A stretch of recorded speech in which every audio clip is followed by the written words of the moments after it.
байцгаана уу бүгдээрээ?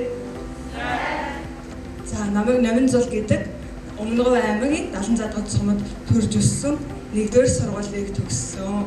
За 17 онд оюутан болоод явж ирсэн. Одоо төгсөөд ирсэн байна. Тэгээ та нартайгаа уулзаж байгаадаа маш их баяртай, нас аягүй их догдолтой их хүлээлээ.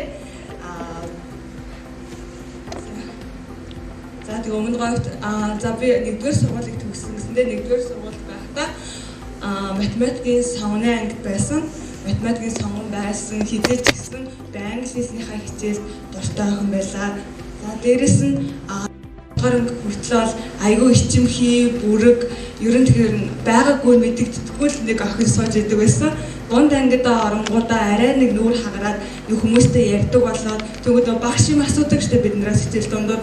Тэгэнгүүт би ингээл амар сандралцсан яа надаас сурчгүй гэж амар сандран ичин. Тэгэл надаас асуувал би ганц асуултанд хариулаад дуусангууд би бүр тэр чигтээ ингээд нүүрч асуулаачдаг, сандраад хоолойч ичрээд бүр айгүй тийм нэг ичимхий охин байсан. За тэгээ ахлах ангид ороод арай нэг өөр болж эхэлсэн. За тэгээд яг энэ шиг мэдээс дундын хүртэл нэлээд онц сурдаг хүүхдээсэн. За тэгэнгүүт ахлах ангид ороод ирэнгүүт нөгөө тоон дотор ч өсөг ороод ирсэн чинь жоохон сайн ч юм шиг, муу ч юм шиг, ойлгооч юм шиг, ойлгохгүй байгаа ч юм шиг болцсон. Тэгээ математикийн сонгоны өгөөд за тэгэнгүүтээ маттай яг дундаж тэгээд зөвхөн англи хэлээр нэлээд сонирхолтой матаа нэг таахгүй нэг тиймэрхүү хүүхэд байсан. Дараа нь болохоор миний мөрөөдөл яг хаанаас би болсон бэ гэх би 7 дугаар ангиас гадагшаа явж сурахыг мөрөөддөг болсон. Яг тухайн үед болохоор ягаад ч юм бид гадагшаа Монголд ерөөсөө сурахгүй гадагшаа явмаар гэсэн аюу хүсэлтэй. Тэгээд аюу нөөц боловсролцоо ер нь аюу тааруухан хэлээ би сайжруулах гэхээр хаанаас эхлэхээ мэдэхгүй, юун дээр анхаарахаа мэдэхгүй. За эхлээд би яг миний мөрөөдлийг хаанаас сургаж гарч ирээ би ягаад тийш явах болсноо та нарт ярьж өгье. За би телевиз үзээд тэгэхэд 7 дугаар анги 5 дугаар анги явах байсан юм аа. Телевиз үзээд сууж авах үед яг телевизээр Монголын хамгийн анхны оюутан Харвардад сурлаа. Оюутан тэнцлээ гэсэн тийм мэдээ гарч ирсэн. Би тэрийг үзчихээд ямар гоё юм бэ? Бас ингэж болд юм уу гэж хойд амар их баярлалаа. Би бас ягаад явж болохгүй юм бол би ч гэсэн гадагшаа явж сурч үзмээр байна. Надад юу хэрэгтэй гэдэг юм бол гэсэн миний мөрөөдөл яг тэр үеэс аягүй тийм хүчтэй болж эхэлсэн. Тэгээд мөрөөдөлтэй болцсон. Тэгээ би яаж гадагшаа явах вэ? Би яаж ийш явах вэ гэд аягүй их бодоод би хамгийн ихний алхам бол мэдээж миний хийж чадах юм бол хэлээ сайжруулах юм лээсэн. Тэгээд та нартайгаа бас би хэрхэн хэлээ сураад англи хэлээ сайжруулсан талаараа бас аргаа хуваалцъя. За, миний англи хэл тохиолд бас сайн байгаагүй. Би ингээд айгүй их төвдөрдөг, гацдаг, ичдэг. Тэгээд тэгсэн мөртлөө ингээд яг ингээд амар мундаг хичээнгүй хүүхдүүдийн хажууд гэх юм бол өдөр болгон цаг гаргаад сууд юм уу гэхээр үгүй суудаггүй хаяа санахаараа хийдэг хүүхдээс байхгүй юу. Тэгээд нэг хэсэг юу ч ойлгохгүй би гэрээ цэвэрлж байхдаа нөгөө нэг гадаа цугууд байдаг. Гадаа цугууд дээр тавьчаад би зүгээр сонсоод л хийгээд идэг. Тэгээд би юу ч ойлгодгүй бүр юу яриад байгааг ч ойлгохгүй байсан байхгүй юу. Тэгээд дараа нь болохоор кино үзэж эхэллээ. Кино үзсэн чинь бас юу ч ойлгохгүй. Юу ч яриад байгаа юм те. Монгол хэлний сабтайтл байгаад хадмалаагаад би ойлгохгүй. За ямар сайн за ойлгохгүй ч гэсэн ямар хамаатай үзьегээ бүр дүүгээ загнаад хажуудаас суулгаад битээр хамт үздэг үсэ.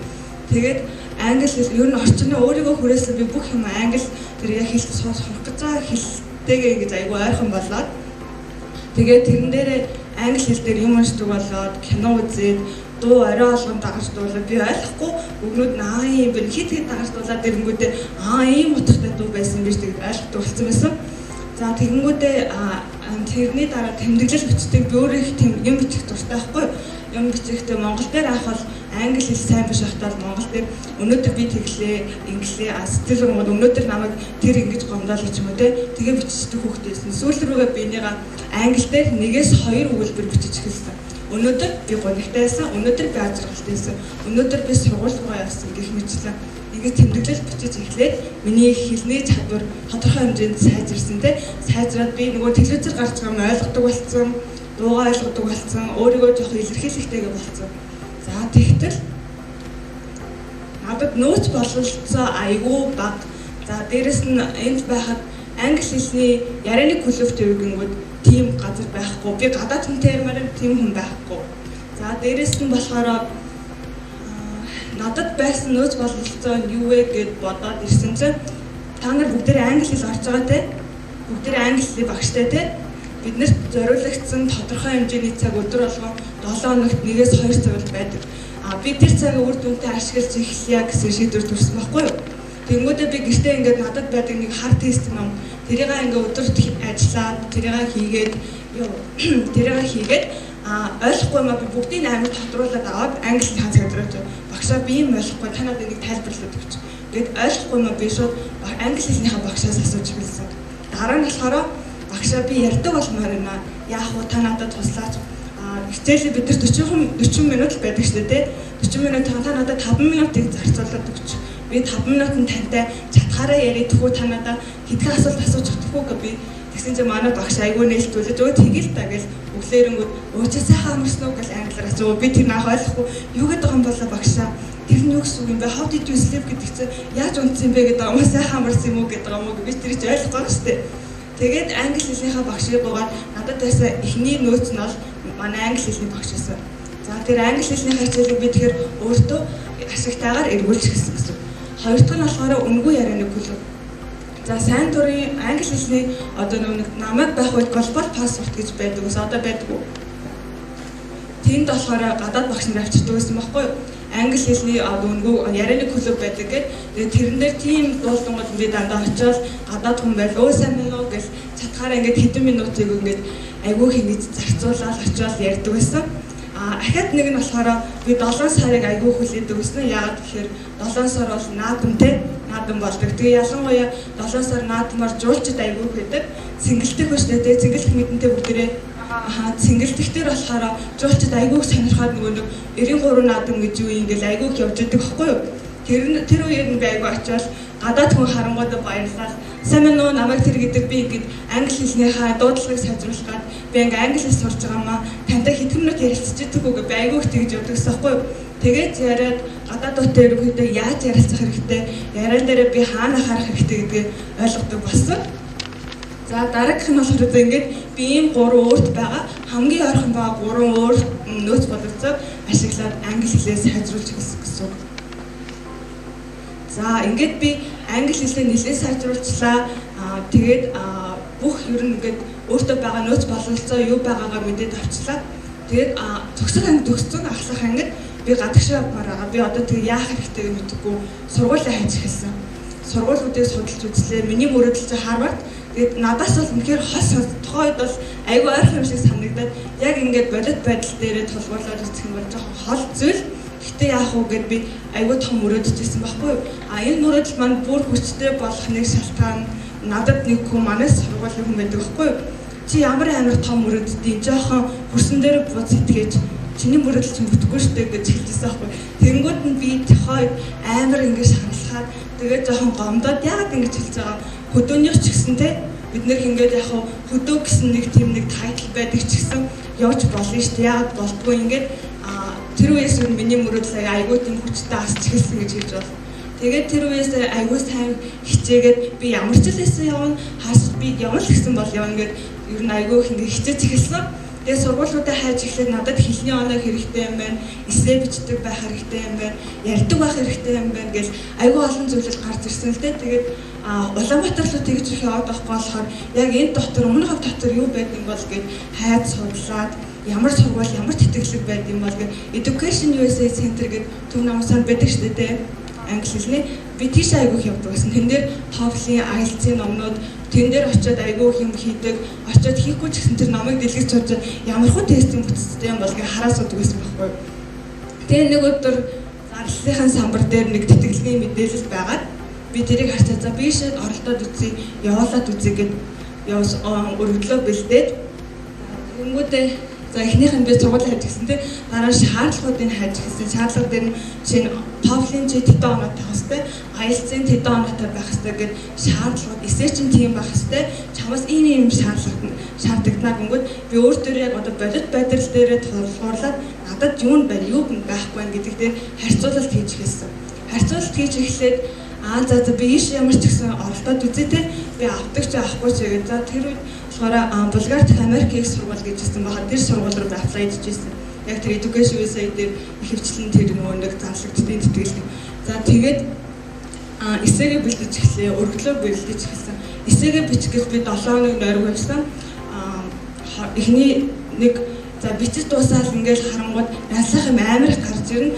Тэгэнгүүтээ янзлал сүүлдээ бүр ингээд шөнийн 4-5 хүртэл эсээгээ бичиж байгаа л нэгэн цаг унтаж босч ирээ би эсээгээ үргэлжлүүлээл айгүй удаа бараг сар шах эсээгээ янзлаад эсээгээ нөгөө сургууль руу явууллаа бүх материалуудаа бэлдээд явуулаад за тэгсний дараа ганцхан надад нууц бололцоо байх хэрэггүй тэгэхэд ахаад өөр ямар боломж ингээд би хит хитэн сургуулиуд руу аплайдаад эсээгээ бичээд нөгөө бүрдүүлэх материалуудаа бүгдийг явуулсан. Тэгээ надад нэлээдэн сургуулиас тохойд сургуулийн тэнцэн гэсэн хариу иржсэн. Амар баярлалаа. Шуудангаар ирэхэд би бүр их баярлалаа. Хаах болтын байна. Би бас ингээд үнэхээр хүн хичээвэл бас хүссэн зүйлсээ хүрээд яг хүн том мөрөөдөж болно. Том мөрөөдлийнхөө өргөлд нь хүрч чадахгүйсэн ч хүн яаж ч гэсэн талт нь ундаг байхгүй юу. Тийм учраас тэгээд надад би 2 сургуулийг сонгоход Америкийн тэр сургууль нөгөөх нь нэг би зүүн өмнөд Аз руу бас аплайцсан. Зүүн өмнөд Азийн Индонез улсад сургуульд аплайцсан. Тэгээд хуулингаас нь тэнцэн гэсэн хариу ирэнгүүд би яах шийдвэрээ гаргах хэрэгтэй болно да. За тэгэнгүүтээ зүүн өмнөд Азийн хамгийн томороо хамгийн хүн амтай Индонез улс л дээрээс нь эдийн засгийнхаа хувьд зүүн өмнөд Азиастаа дөрөвт бичигддэг айгүй том зах зээлтэй улс байхгүй юу. Тэгээ би айгүй сонирхолтой санагдаад би өөрөө тэр улсад очиж үзье. Надад тэр сургууль таалагддагч би тэр улсын соёлыг мэдмээр байна. Тэгэнгүүтээ сургуулаа ягаад ер нь тийш явъя гэд би тэгээд зүүн өмнөд Аз дахь Индонез улсад байрлах президент гэдэг сургуульд 100% тэтгэлэг аваад явсан. За сургуультай очоод би ингээм амар гой төсөөлж байгаа. Гадагшаа очивол та нар бүгдээрээ амар гой болчихно гэж боддгоо. Очичвол ингээд миний бүх юм болчихно гэж боддог гэсэн юм. Яг үнэндээ тэрнээс өмнө бэлдэх хэвээр айгүй хэм байд юм лээ. Би тэрийг яг оюутан болсныхаа дараа ойлгосон. Оюутан болоо бид нар за эсээгээ бэлдэн, энийгээ бэлдэн, одоо яаштай бэлдэн гэдэг тийм юм дээр анхаардаг хэдий ч гэсэн өөрсдийнхөө сэтгэл зүйг ерөөсөө бэлтгэдэг юм билээ. Хоол яваад гэрээсээ чинь ямар Улаанбаатар яваад 500 км-ийн зайтай байхгүй чи хэдэн мянган км-ийн зайтай болно гэрээсээ. Тэгэнгүүтээ очингуудаа за эхний 1-2 дээр өстө гоё юм бэ амар гоё ингээд тэгэнгүүтээ хастел болооч юм жоохон ингээд сэтгэл санаа өгөөрхөөл юм яриг гэхээр ярих болтгоо. Тийм учраас ингээд гадагшаа явж сурмаар байгаа л эхлээ сэтгэл зүг аюул сан бэлдэх хэрэгтэй. Би ийм орчинд очиж шүү. Ээж автагаа би байхгүй шүү. Би бүх юм өөрөө ингээд зохицуулна. Одоо гэртээ байх ээж авч миний ах ингээрээ миний хүү тэгээрээ ээж нь хоол хийсэн шүү аав тэгсэн шүү би нүгдсэн бол зүгээр үү гэл юм бариад ирдэг бол чи тийг гадагшаа чамайг ингээд хойглоо чиний имиж авчирч өгөөд хоолыг чинь зөгөөд өгөн байхгүй бүх юм одоо чам дээр бууж ирж байгаа. Тийм учраас сэтгэл санаагаа аягүй сайн бэлдэх хэрэгтэй.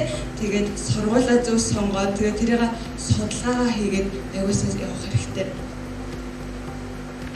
Тэгээд Индонез улсад очиод миний олж авсан одоо давуу тал туршлагууд юу вэ гингүүд би анх тийм зүгээр л англи хэлтэй л очсон тийм англи хэлээр би хичээл үздэг.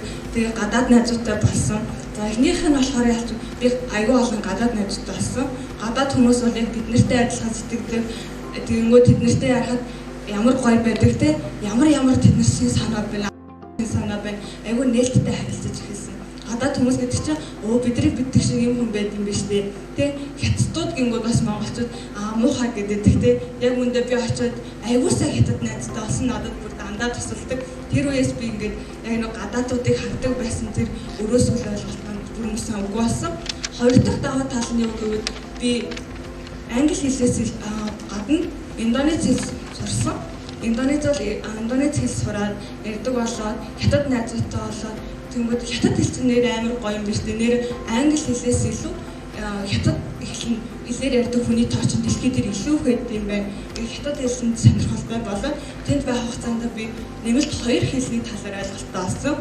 Мэдээж тодорхой хэмжээнд жоохон ярьдаг болсон. Индонезээр ярих хятад хэлийг жоохон суралцаа сонирхоод найзуудаас найзааны яад юм бэ? Би энийг яаж энэ ханд чинь яг юу гэсэн үг юм бэ гэж би бүр ингээд өдөр болгон дуу сонсоод ингээд шинэ хэлнүүд сурмаар санагдсан. Тэгээ шинэ хэл сурна, гадаад хэл сурна гэдэг болохоор бид нэр ингээ монгол хэлээр яриад яг нэг өнцгөөс хараад байдаг байхгүй өөр шинэ хэл сургууд яг нэг чамд шинэ өөр ертөнц нэгдэж байгаа юм шиг тийм мэдрэмжийг төрүүлдэг. Яг одоо англиар ярингууд амар нэг тийм шал өөр сэтгэл одоо mindset сэтгэхгүйгээр ингээд төгсгөлөд ярилцаад ахаад нэг өөр хэлээр ярингууд өвгийн хүмүүс чинь бас нэг өөр сэтгэж юм биш гэдэг нэг тийм чамд өөр ертөнцүүд өөр чиний хувилбарууд гарч ирээд байгаа юм шиг мэдрэмжийг төрүүлдэг. За тэгээд иймэрхүү ямар ч сан айгүй олон сонин одоо тийм туршлагуудыг тэнд очиод хоримтлуулсан хамгийн авартай нь мэдээж миний суралцсан түүх олон шинэ зүйлийг суралцсан олон гадаад найзуудтай болсон. Тэгээд ийм л туршлагатай энэ та нарт баярлалаа.